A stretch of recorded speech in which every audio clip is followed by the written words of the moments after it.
2001, 2, 3, 4, 5. 5 world championships in a row.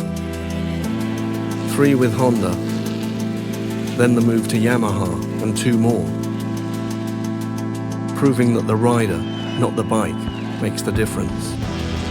Proving perhaps that Valentino Rossi is the greatest motorcycle racer of all time.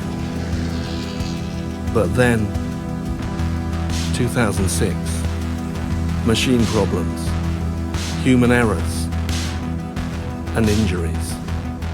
While Nicky Hayden is on a roll, racking up victories, podiums and points, taking the contest all the way to the final race in Valencia.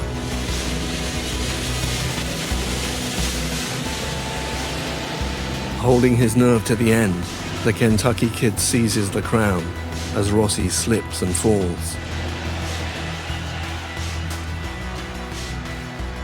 Loser. Well, what is it that racers say about second place? And now they're on him, the new breed. Younger, hungrier, faster, pressure like never before. Casey Stoner, the fastest rider Rossi's ever encountered. He wins 10 races in 2007. Rossi, just 4. A new low for the Italian. A stunning triumph for the Australian. Spain's Dani Pedrosa is the runner-up. In third place, Valentino Rossi. Third, and hurt. 3 broken bones in his hand after a vicious crash in practice for the final race, caused by a machine problem. He makes it to the start in Valencia, but not to the finish. Another machine problem. Adding insult to injury, Yamaha signs Jorge Lorenzo as their second rider for 2008. For the future, in other words. Now the enemy is in the building.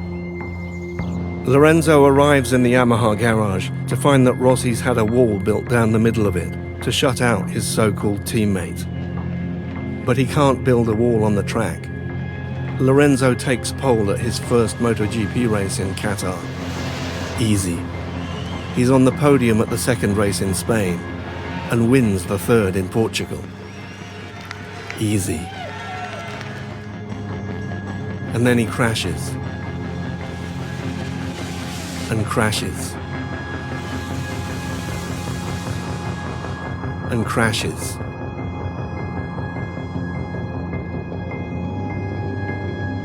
And puts himself in hospital.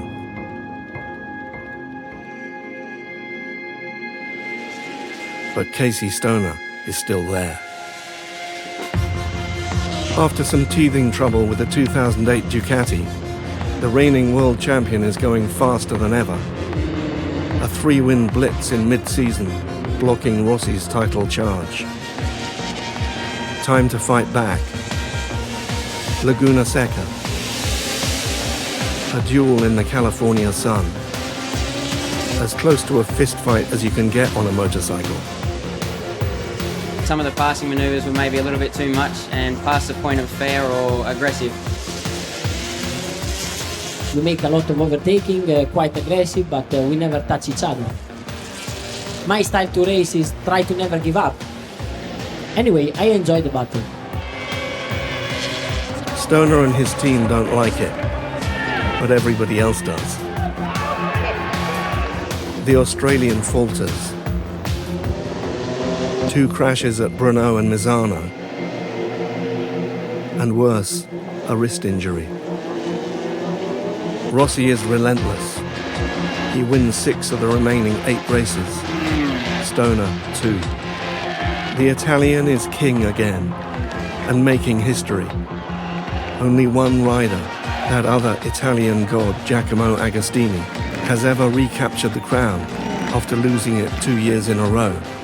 Agostini managed it once, in 1975, but he finished 7th the following season and retired the year after that. In 2009, Valentino Rossi sets out to win it again. A new record in his sights and no thoughts of retirement in his head. There are only 3 problems: Jorge Lorenzo, Casey Stoner, and Dani Pedrosa.